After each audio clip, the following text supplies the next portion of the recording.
this week. A good evening to you all, and thank you so much for joining us. Hope we find you well, and thank you for coming through once again to listen and responding to our advert or flyer on this exciting topic that we are doing tonight.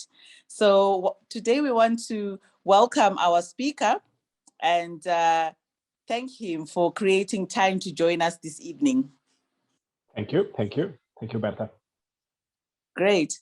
So today we join you to come through and discuss a very interesting topic. And I think the most interesting part is that we are talking about negotiation, a very important skill in the life of an entrepreneur, in life in general. They say a good negotiating capacity or skill gets you anywhere. But I think what's most interesting about today is the fact that we get to discuss it and we get to understand the impact of different cultures and being able to negotiate and navigate balancing those concerns. But for those who are joining us today from all over the continent, we would like to introduce the E4Impact Foundation to you and also introduce our contacts and our programs to you. So I will share my screen and share a presentation on who we are.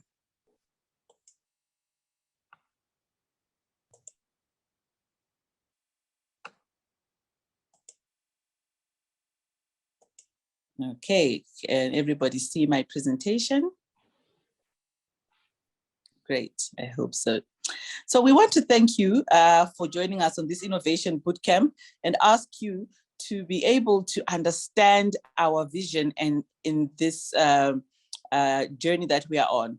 We are passionate about impact entrepreneurs, and we are passionate about teaching about entrepreneurship through our partnerships. We are passionate about training and building capacity in entrepreneurs. So we would like to share that we have a great footprint of universities that we are working with across Africa, and we are able to create programs at MBA level and at certificate level that have been able to impact entrepreneurs from all different parts of Africa in the 17 African countries that we're in. We're very passionate as well, working with institutions, organizations, and companies or corporates that are keen to create partnerships and market relations with entrepreneurs from these countries and our alumni and students. The benefit of joining our family of E4Impact is that as an entrepreneur, you have access to a great network, which allows you to access financial platforms, would allow you to get investment and allow you to meet people who have networks that can allow you to access investment for your organization. And we have had maximum investment obtained by a student at 2.5 million. We're very passionate about creating businesses that have sustainable and profitable business models. And therefore our alumni, 85% of our alumni have started new businesses and increased their client base. And actually through the strategic partnerships, we are able to increase the turnover of our alumni and allow them to grow their market share or diversify their product portfolio.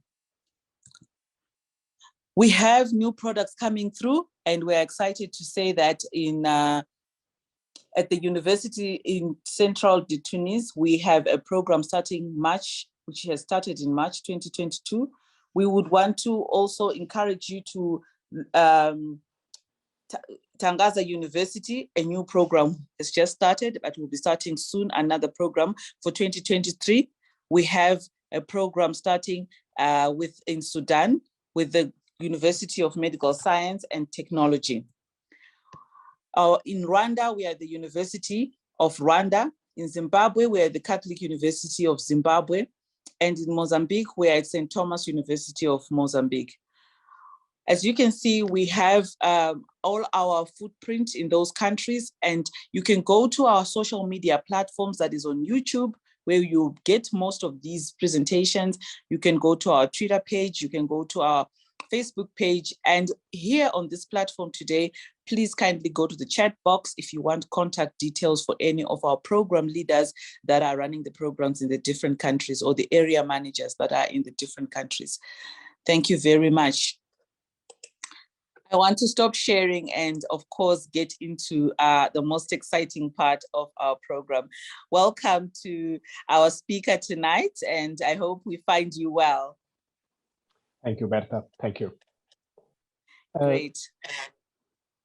So we want to talk about culture and its impact on negotiation. And I want to say, for me, culture, as a passionate sociologist, I feel it's very important to be aware of principles, values, and guidelines that allow a society to function effectively and harmoniously. So please share with us how building a negotiation skill that is conscious of those aspects can benefit us. What is interesting about culture is that influences the negotiation process. So this is the first step of a 4-stage seminar that we have developed. I'll be with you with the first and the fourth. Let me share my screen so we can go right into the topic. And what we will see in the next 10-15 minutes is the main cultural dimension that can influence the negotiation process across cultures internationally. And the first one is time perception. As many of you are aware, our time perception differs according to culture, according to countries. The monochronic cultures tend to manage time as if it was a finite resource. Time is very important, has to be managed carefully. If a meeting starts at 9, everybody will be on time. If a meeting has to last only 1 hour, there will be a timekeeper keeping time and telling everybody how much time has passed and how much time is left. If there is an agenda, the agenda will be followed through the meeting. While in polychronic cultures is quite opposite. Time is almost infinite. Time is flexible. I give priority to relationships. If a colleague calls me, if my boss calls me, then I will postpone the meeting. If the meeting is supposed to start at 9, it can also start at 9:15. If it is supposed to last an hour, it can also last an hour and 30. So time is much more flexible. And what is interesting is that we always talk about time management. Maybe many of you have attended a class of time management or have read a book about priorities, time management, and all of that. But if you think of it, time management is a real monochronic concept. And monochronic societies are far less than polychronic ones. I would even try to attempt to say something like monochronic cultures are only the Protestant ones. Think of Christian Protestants, Lutherans, Calvinists, Anglicans, so Northern Europe, yes, USA, Australia, they tend to be monochronic. But if you, the only exception is Japan, that is monochronic, even though it's not a Protestant country. But if you think of Catholics, Orthodox, Muslims, Hindus, Buddhists, they're all polychronic. Time is much more flexible and much more relaxed. The second main cultural dimension is, do we follow rules or not? In universalistic culture, if there is a rule, if there is a procedure, we just follow it. We don't ask why. It's much easier. In particularistic cultures, if there is a rule, I will always find an exception to the rule. Let me just draw a little bit here. to explain better the concept. In a universalistic culture, if there is a rule, people will tend to follow the rule. In particularistic culture, if there is a rule, people will always find an exception. So the legislator, the organization will put another rule in place, but people will find another way to bend the rule and to go around the rule. And if you think of it, particularistic cultures tend to be much more bureaucratic than universalistic ones.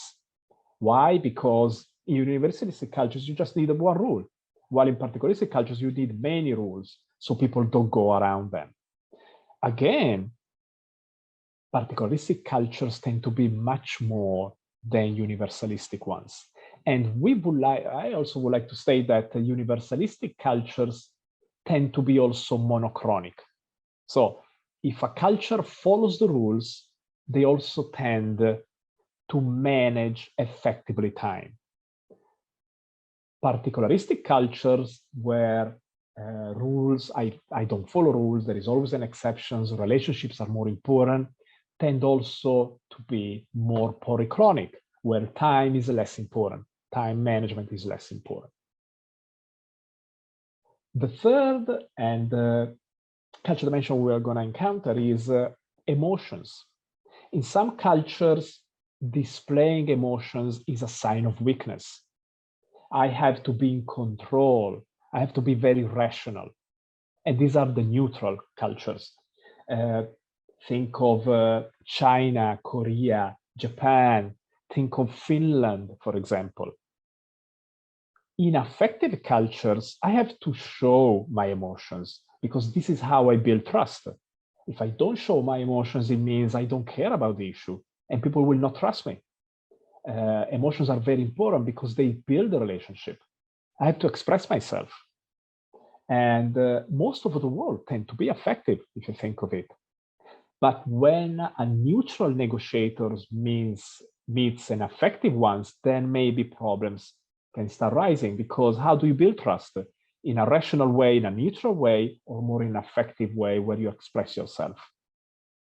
And going back to the previous ones, when you negotiate between a universalistic person and a particularistic person will follow the rules, will try to implement standardization, will try to implement processes, while the particularistic person will say, okay, but what happens if something changes? For example, there is COVID, there is a recession, then the contract we are signing has to be amended. For the universalistic person, it doesn't. It's set in stone. A fourth cultural dimension that is very, very important and I would say fundamental in understanding cross-cultural negotiations and cultural negotiations is hierarchy.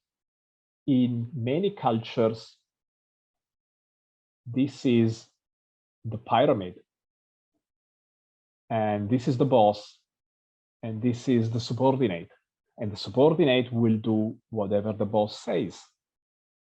And there is no sharing of the decision process. The boss will not ask the subordinate what he or she thinks. The boss decides, and I do. I execute.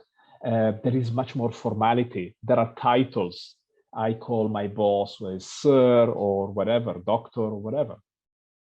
In low power distance cultures, it's a bit different. This is the boss, and these are the subordinates. But we together make decisions.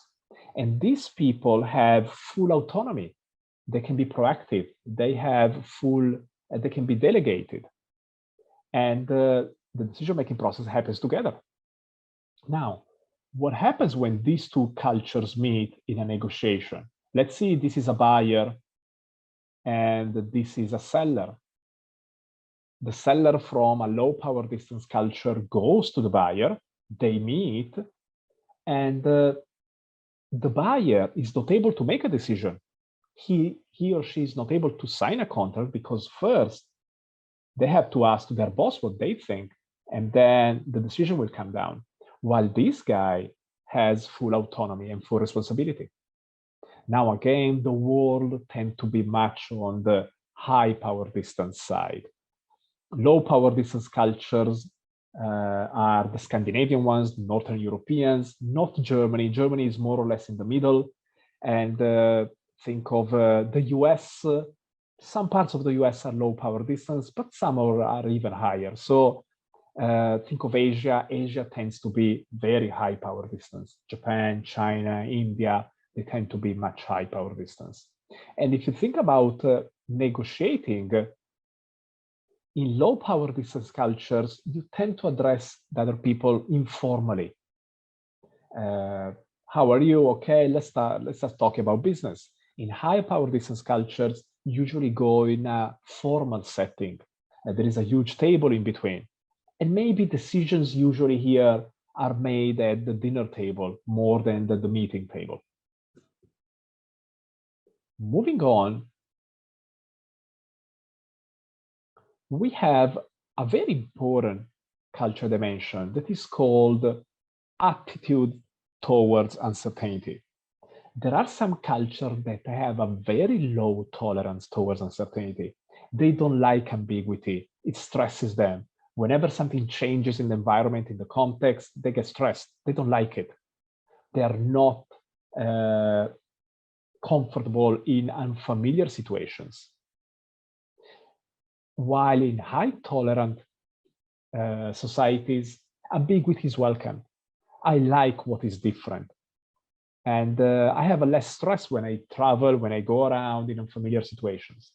So in negotiation, this is a very important cultural dimension, because if I'm negotiating, I moved ahead. If I'm negotiating with a low tolerant person, low tolerant towards uncertainty for sure, person, then I have to be sure I don't jump from issue to issue. I have to be very clear. I don't come with new ideas that he or she doesn't know in advance. So I have to be very careful. I have to work with the very strict borders. So everything has to happen here in between. I can't go here. While if I have a high tolerant people towards uncertainty, then maybe I can come with different ideas. I can be more integrative.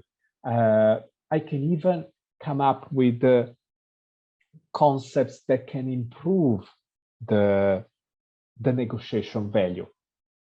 So be very careful in understanding who you have in front of you. Now, low tolerance towards uncertainty is very typical of Catholic cultures, of Orthodox cultures. Think of Russia, the Balkans, Greece. Think of Muslim cultures. They tend to have a very low tolerance towards uncertainty. Why high tolerance of uncertainty happens, for example, in most of Africa, in some Asian cultures like India, a bit, Vietnam, a bit, China, in Scandinavian cultures. So this is a very peculiar cultural dimension that is not easy to cluster among different cultures. The sixth and fundamental cultural dimension is individualism and collectivism. So what is my relationship with the group? Now, in individualistic cultures, I usually tend to build a relationship based on common interests. If I have a common interest, I build a relationship. So this is, for example, the colleague I go to lunch with. This is the friend I play tennis with. This is the family my family has barbecues with in the weekend. Now, what happens if the colleague I go to lunch with changes job? No problem. I will find somebody else to have lunch with. If the friend I'm playing tennis with becomes too good because he trains every day, then I will find somebody else to play tennis with. If the family I have barbecues in the weekend becomes vegetarian, I will have another family to have barbecues with. So everything is built on common interests. Think of LinkedIn as a professional social network. LinkedIn is highly individualistic. all the connections are based on common interest, not on trust. Now, which are the very individualistic cultures? All the Anglo-Saxon cultures tend to be very individualistic. So the US, UK, Australia, they tend to be very, very individualistic. Moving to collectivism, in collectivism, relationships are based on trust. So first of all, in order to do business, to start the negotiation process, I have to gain the trust of the other player. And it means this is my best friend since I was 5 years old, this is my cousin, this is my uncle. The relationships are much stronger and they are based on trust. And this is a closed circle. So if I'm negotiating with this guy, for example, I have first to gain the trust of one of them. And how do you gain trust? You spend time together. You have dinner together. You drink together. And this is so the preliminary phase of a negotiation with collectivistic cultures is much longer. While the negotiation process in individualistic cultures is much, much shorter. They get to the point much quicker. Usually, individualistic cultures tend to be also low hierarchy, while collectivistic cultures tend to be high hierarchy. In collectivistic cultures, because relationship is more important, time is more flexible, while in individualistic cultures, time is more important. And again, in collectivistic cultures, I don't follow the rules. There is always an exception. So I go around. While in individualistic cultures, they tend to follow the rules much more. It's not exactly a direct correlation, but there is a correlation between the two. One thing that is happening and is changing a bit the landscape of cultures is that the world is becoming a bit more individualistic. Why? Because of the rate of urbanization. You know, large cities are getting larger and larger. And in very large cities, people tend to be more individualistic. They tend to build relationships based on common interest more than on trust. So while the other cultural dimensions tend to be quite frozen for generations, this is a cultural dimension that is moving a little bit towards individualism. Not very quickly, but still, it is. I was looking at the Q&A, okay. Oh, yes. We can do question and answer when you're done, or would you like to stop? I will go with the next one and then we'll do the question answer, okay? If you don't, that's fine. Better. Okay. The last one is communication. Communication is like something like a basket where most of the cultural dimensions we have seen previously fall in. In low context cultures, I tend to be very direct and explicit with my communication. If I want to give a negative feedback, I will just, I will just go and give direct feedback. While in high context cultures, I go a bit around. I don't want to be too direct because I don't want to create conflict. Why? Because relationships are more important. So the communication is called high context because in order to understand the other person, what the other person is saying, I have to understand their context, their culture. The non-verbal communication is very important here in high context, while low context culture is only about words. I can even negotiate by email with a very low context person. Always better face-to-face, but still. While in high context cultures, I have to see the other person in face. I have to see their emotions. I have to perceive their tone of voice. I have to read in between the lines. Now, this is a categorization of different countries according to the low and high context. It's not perfect, but still it gives you an idea of where the different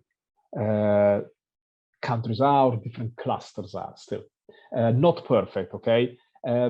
look, one thing that is quite relevant here to say is that most of cross-cultural studies are centered in the Western world. Think of the US, think of Europe, but not even all Europe, mainly Northern Europe. There is very little academic knowledge on, for example, the Confucian cultures, for example, Central East Africa, even North Africa in some way. So the knowledge is gathering. I think there will be more and more in the next few years, but today it's very Anglo-centered, and you can feel it. I don't like it, but still, these are the studies we have, okay? Again, low context cultures tend to be low power distance. They follow the rules. Rules are important. They're monochronic. Time is important. And they tend to be individualistic. Relationships are based on common interests. In high context cultures, it's the opposite. High pyramid, so high hierarchy. Rules, I can bend the rules. I can just make an exception. Time is more flexible, and relationships are based on trust. There is an exception that is called Japan. Japan is a bit of an exception. Cultural dimensions don't fully apply to Japan. Why? Because they are monochronic and they are universalistic. They follow the rules and they follow time. Berta, just a question for you. We have a questionnaire to share with the participants. Would you like to do it now, or would you like to go with the question answers first? What do you think? Yes, I think our Chiara can assist us to share so that we are able to see the results before we finish the webinar, and we discuss the results a little bit. Okay, I will do that for the participants, no problem. Here is, for the participants that are here on Zoom, I will just share a Google Drive link where you can find a PDF inside and a questionnaire. While for the Facebook people, I will just share my screen with the questionnaire. As you can see, there are 7 pairs in that you can see. You have to choose one of the two. For example, where there is a number A, letter A, you have to choose between the two, the one that you prefer, and give it a degree of preference. For example, if in A, I prefer the right one, I will put a 2 or a 3, according to the degree of preference I have. On the B, I can choose the left one and give it a little bit of preference, more or 3. And at the end, we can sum up and come up with a final score. This is an interesting questionnaire because it allows us to display on the continuum of high and low context communication. Once you're done, you can share your results on the chat if you want, for the Zoom people that are here, okay? So it's quite interesting. It takes only a couple of minutes, so if you want to do it, it's interesting. Just to show that culture is linked to nations, yes, but it's also a very individual trait, and it can change a little bit.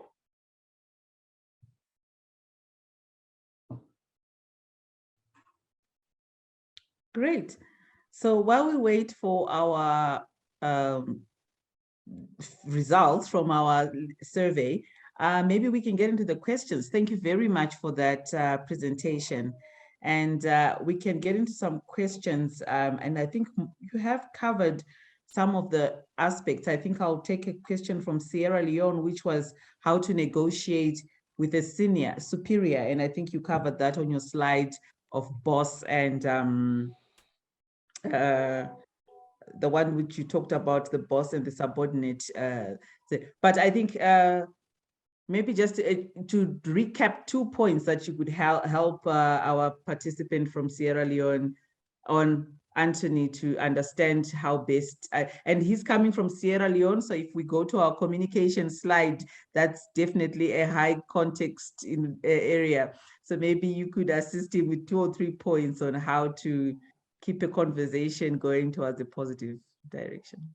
I think if you negotiate with in a high context culture with a senior, you have to be very formal. Reliability becomes fundamental. More than your skills, to be reliable is fundamental. Once you're reliable, then you can show also your knowledge in that. So when you negotiate with somebody that is more senior, be very patient. Understand that they will need more time to listen to you, and try to build a little bit of a relationship with them. This is fundamental. So don't go straight to the point. Show them what you have done. Display your credibility. So be credible in front of them. And by credibility, I mean show them that you are very reliable as a person, that you have experience, and that you have knowledge. So you can be useful. And even though your ranking is not equal, with your credibility, you build up a little bit and you can get at more or less the same level. So this would be my suggestion. Build on your credibility. This is very, very important. And build on the relationship also. Great. Thank you very much. I think we'll go to our participants here. And this is someone from, this is from Richard. He's in Uganda. How does one build strategic maxima out of a negotiation agenda and have a better posture? Now, so what the question is, if I understand well, is how to create the most from the agenda of the negotiation, how to set up a negotiation. Now, my advice is always, before entering in a face-to-face negotiation, to decide the issue at stake. Very important. When surprises come up in a negotiation, is not always good.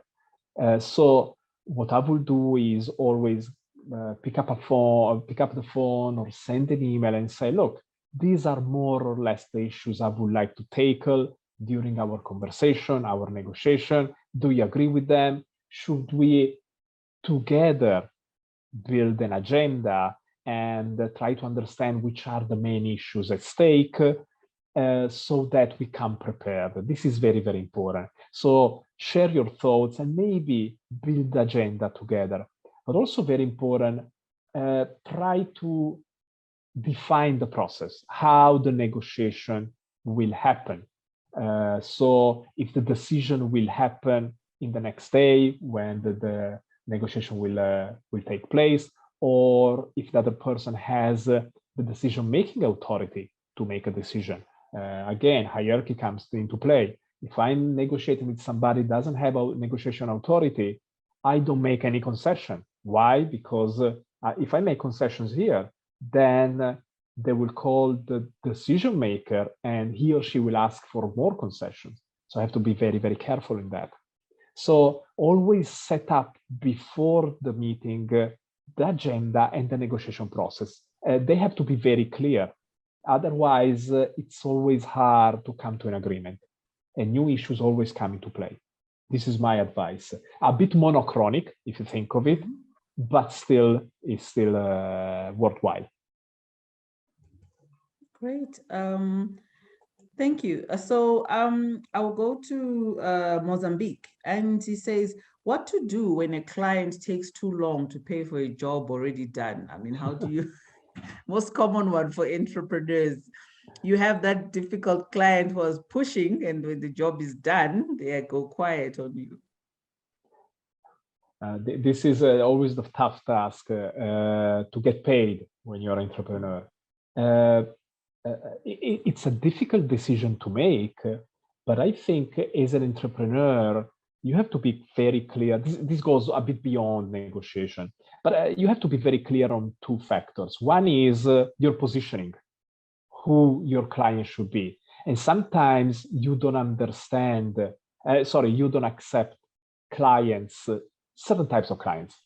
The second is fundamental. Cash flow is king. It's always there, has always been there. So be very careful on the clients you accept. because you have to be sure they will pay. Because invoicing is not enough. You have to get the cash. So I know it's not the best negotiation advice, but a client that doesn't pay maybe shouldn't be your client in the future, even if it means losing some market share or losing something. This is a golden rule I always try to apply. And negotiating afterwards is very hard.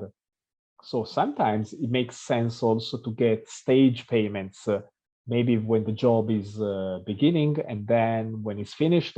So even if they don't pay, it's not they don't pay the 100%, maybe they don't pay the last 30%. So these stage payments could be something like worthwhile advice to be. So when you negotiate with them, this should be an issue at stake. Payment and the way of payment and the timing of payment should be there. Very, very important. Yeah, I like the stage payments one, because, and also to just do that due diligence before you engage Perfect. The client, because you might actually never really win the argument and still damage your reputation. Very so good. We have someone else from Mozambique. Well, I'm quite shy when talking with others, especially in person. So this leaves me in a very difficult situation negotiating. So I just end up agreeing with whatever most of the time. How do I overcome this? Most of the time I'm in a disadvantage. My friend said, so this is what happens with me, with my wife. So I can understand you very well.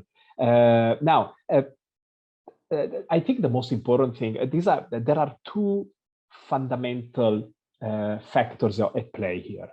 One is your self-esteem. This is very important. If you are there negotiating, it means you're good. So self-esteem is something that comes with experience and everything, but try to lift it up a little bit. The second thing is that I will always advise is preparation. The more prepared you are, the more you will engage in a conversation. Why? Because you know what you're saying, and maybe you know what the other side will be saying. So try to prepare and to anticipate objections, issues, and everything. Try to understand the interest of the other side so that you can prepare the negotiation. So maybe if you're shy, you have to prepare more. Spend a couple of days preparing. Maybe try to do something like a role play with a friend of yours, a colleague of yours, somebody you trust, where they take the part of of the other player, of the other person. And it could be something interesting. So preparation, and really self-esteem always. Self-esteem. Really, the real clever people in the world are very few. Don't be too intimidated, right? No, not at all. Not at all. Yes. So at what stage do you stop negotiating?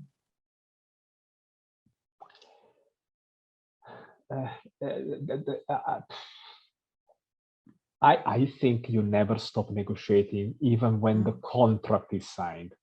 Why? Because then you have to implement the contract. You have to make it work. Think of acquisitions, think of mergers, think of agreements, supplier clients. You have to make it work. And this is why negotiating very carefully at the beginning is very, very important. Why? Because then the implementation is much easier. So if you do a very good job in the negotiation process, really, the negotiation is very easy afterwards, because there is always something to negotiate. Can be timing, can be payments, can be how many days you have to go on site with a client or whatever. But you never stop negotiating, unluckily or luckily. So it doesn't stop with signing the order or signing the contract. It goes on. Okay, all right. So I think let me check in our chat box there. There is one that I want to leave for the end. But let's talk about the impact of technology. Berta, just one thing. I think Flavienne has the hand raised, or I'm wrong? Yeah. Oh, yes. Please put your question in the chat box, Flavienne. Please put, but I think I've read it from Flavienne. Oh, it was Flavienne's, okay. Yeah, Yeah, I think Flavien is looking for information about the contact in his country. Okay. Yes. So the impact of technology, these digital platforms and negotiation. I mean, we are on Zoom 3/4 of the time, like we are here now. I mean, is it the same? Are we getting the same impact or? As you've seen, Berta, at the beginning, sometimes there are technological issues. Can happen with me, happens with you, happens with Chiara in Milano. So, but still, I think we should leverage technology because some people say that you don't build a relationship with technology. But I really think that even through the screen, you can still build a relationship. You can still provide empathy. You can still shake hands, even if in a virtual world. So I really think that being very careful, very polite, understanding that negotiating with technology is a bit different. You can't overlap in communication. You have to wait a little bit before answering. But most of all, if you negotiate virtually with Zoom, what changes is that the agenda has to be already defined. The issues at stake have to be very clear. You can't go around and change the issues and change what you're saying and come up with new ideas because it's a strict environment. You have a limited amount of time and you have to make it worthwhile. So if I can say something is that even if a negotiation on Zoom will last only half an hour, the preparation phase is much longer than in face-to-face. Why? Because in face-to-face, we can always improvise in some way. While on Zoom, on Teams or whatever, we cannot. So what I would suggest is you have to come much more prepared than in a live negotiation. This is fundamental. But relationship can always be built. That's good. So could we say technology and digitalization could also impact those communication, the layout of high context, low context? This is a good question. I think a very, very pertinent question. With low context communicators, you don't need face-to-face.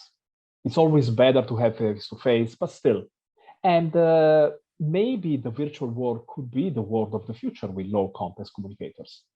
With high context communicators, you need face-to-face, but when you cannot have it, then Zoom can be something like a temporary replacement, can move on the negotiation until the next meeting. For example, if you have some preliminary issues that need to be solved, have them on Zoom and then fly over when you think it's time to close the deal. But still, if you want to build a relationship based on trust, face-to-face is fundamental. Zoom can replace it a little bit. You can still have some feeling, some empathy, but you can't eat together. You can't have dinner together. So you can shake hands. And this is very important with high context communicators. Okay.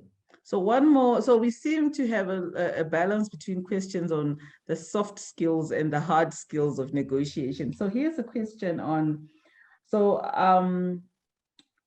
kindly outline good qualities of negotiator in an intense and strategic business negotiation. I think you've touched a lot of those, but let's say, how do you uncover objectives and ultimate goals of the counterparty? So I think maybe you've also touched on that one. I'm just going through the questions here. You've touched on that one in terms of the elements that you've just described now. Let me go a little bit in deep, if you don't mind, Berta. I think which are the qualities of a good negotiator? Patience. Patience is fundamental. You don't rush towards an agreement. You wait, you try to understand where you are. And fundamental is listening.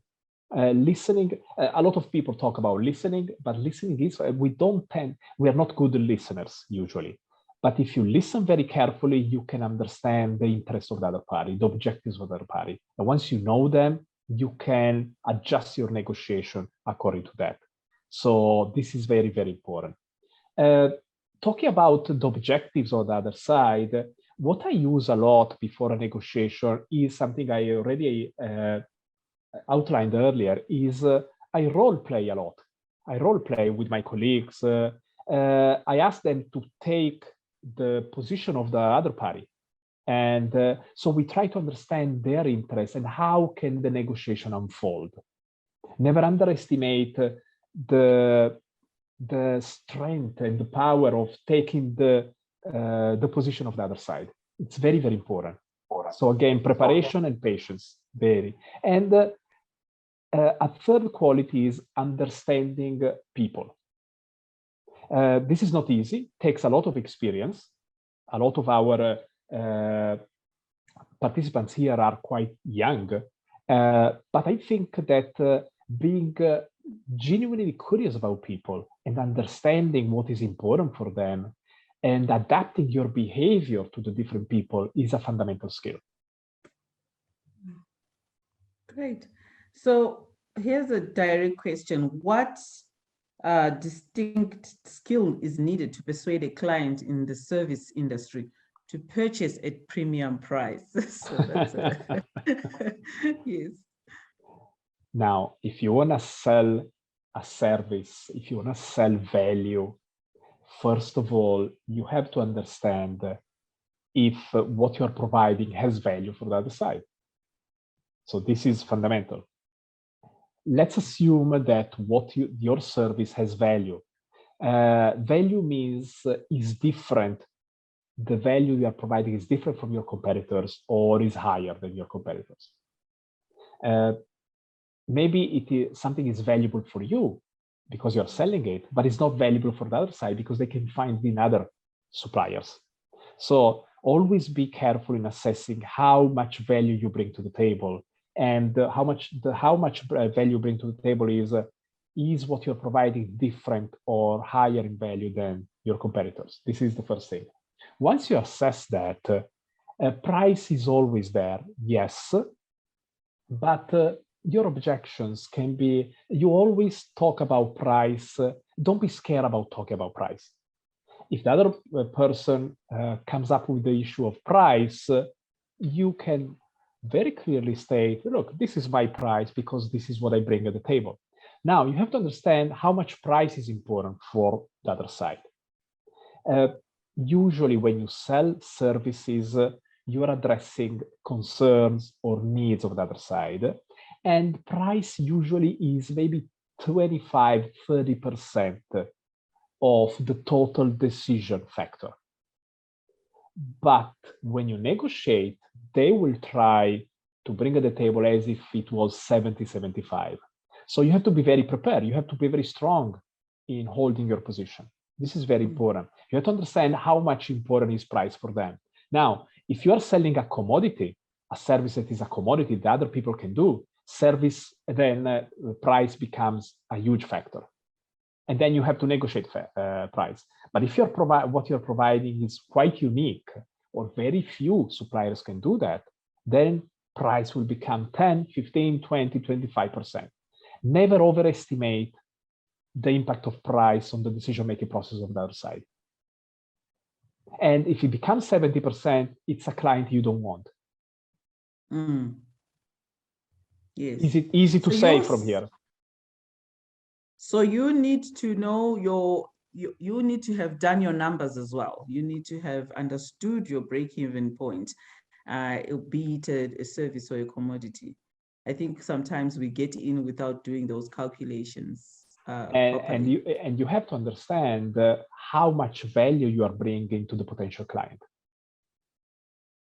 Because if the value is alone, and that means put yourself in the shoes of the client and understand how much value, how many, are you solving their problems? Are you addressing their needs? Are you addressing their concerns? So if you are doing that, it's very important. Usually what I do is when I sell a service is I outline in a piece of paper in Excel spreadsheet, the critical factors of the decision-making of the buyer. So they can be, for example, reliability, innovation, or whatever. And then there is always price. And then I try to assign to each factor a percentage. That means how important is that in the decision-making process of the client. And usually price is never over 25, 30% if you're providing a novel service. Right. I want to come and bring in the impact, the aspect of gender. How do you think gender would affect negotiation? What tips would you give to the women there in leadership or upcoming in leadership or in strategic positions that allows them to negotiate? Teaching in Cattolica University, what I see is that usually, I would say almost often, women are much better than men in the academic world, okay? You can see it throughout the world. So the 2 points I would like to outline is, first of all, if you are a woman, remember your self-esteem. Self-esteem has to be high. Why? Because your skills are higher than the man you have in front of you. That's for sure. Second is, be careful not to become aggressive. Sometimes what I see is that women tend to avoid conflict, and if they're pushed too much, they become a little bit impulsive. So they can react in a rational way to different situations. So be comfortable with conflicts. This is very important. This is the second advice I give you. Usually women tend to be less comfortable with conflict than men. And so they tend to react irrationally then to when the conflict arises. And the third is, be patient, use your skills. You are better than men. This is for sure. So these are the 2 points I would like to outline. Self-esteem and managing conflict. Don't avoid conflict. If conflict comes up in a negotiation, go with a solution, be rational, be objective, and be patient. Be patient. Yeah. Don't nurse the conflict. Address it in a timely manner as well. Perfect. Like better. You said it much better than me. It is very correct. Yes, this is what I mean. And remember, gender differences are there. Yes, but you can overcome them very easily. They don't have to be an issue. Go there as if gender issues didn't exist. They do exist, I know, but if you're negotiating, they don't exist in that moment. All right. I just thought I would touch on that one. So I think we are coming to the end, and let's talk about a few soft skills. So someone has talked about posture. What kind of posture should I carry? Someone has asked a question on dress code, and I think, these things come into play sometimes when it comes to age. You're a young person and you are negotiating a very critical, in a very critical position. So what posture, what soft skills can we build on in terms of personal development? Regarding posture, a piece of advice I would give you is, if you are doing a role play or a simulation of a negotiation, videotape yourself. See how you behave during a negotiation. Sometimes our head goes down, sometimes our shoulders goes up, and maybe our posture is not very assertive. So be careful in all of that. Look at, maybe ask somebody to record you. I don't know, do some public speaking in front of a mirror and see how you behave, because this is very important. I use that a lot. I use that video recording a lot to see how I can be perceived by the other side and my posture. But in general, always be relaxed. Sorry for the bad analogy, but use a Cristiano Ronaldo posture. Your head up, shoulders very wide, and go there very confident, because your posture also shows how confident you are. If I see somebody that has his or her head down and the shoulders are all not very wide, but all narrow, what I see is somebody that is not very self-confident. And I tend to take advantage of that. So posture is important. Regarding dressing, be very careful in how you dress, because if you go, for example, in some parts of the US and you go with your tie and your shirt, they will just laugh at you because they usually just wear, I don't know, something like a polo or something like that. So be very, study before and prepare yourself before in order to know which is the best way of dressing. So you match the other side, especially if you're young. That's great. Thank you so much for, I've learned a lot, and I've picked up a lot of aspects that I need to address as well. So we want to thank you so much for coming to join us today. If you have any more questions, please feel free to go to our chat or feel free to go to our social media platforms. Thank you so much.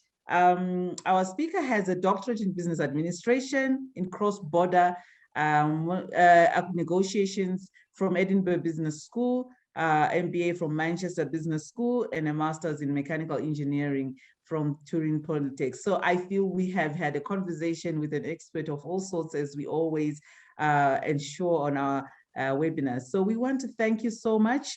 And we have, for me, I've learned patience, do your due diligence.